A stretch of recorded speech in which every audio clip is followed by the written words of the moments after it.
Les antenes de telefonia hauran de desaparèixer dels nuclis de població de Sant Cervera. Fa 3 anys l'Ajuntament cerverí va regular la seva instal·lació al municipi amb una ordenança. Llavors, una de les operadores va presentar un recurs, però avui el Tribunal Superior de Justícia ha donat la raó al consistori. Fins a 6 antenes de telefonia mòbil hauran de ser traslladades fora del poble a Son Servera. Una sentència del Tribunal Superior de Justícia legitima una ordenança municipal de 2008 que regula la instal·lació d'aquestes antenes als nuclis de població.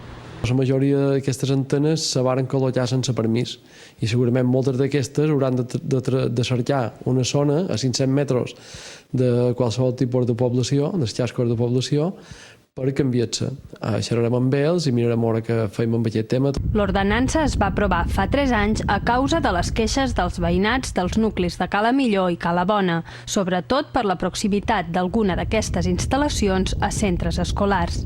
Degut a això, m'he hagut molt d'afectats en aquesta barriada, va haver molt de revuelo, de el mateix veïnat, els veïnats troben que la s'han de fer en fora i me parece muy bien, buena idea. Me gustaría que la quitasen por modesto de lo que dicen que da la electricidad, lo del cáncer y esto, pues me gustaría que la pusieran más a las afueras del pueblo. Según pareix, aquestes antenes provoquen una cantidad de enfermedades y tal, i me pareix bé, me pareix just. Les operadores podran recórrer la sentència fins dia 14. En cas de ser ratificada, l'Ajuntament podrà retirar les antenes que no disposen de llicència pel procediment d'execució subsidiària.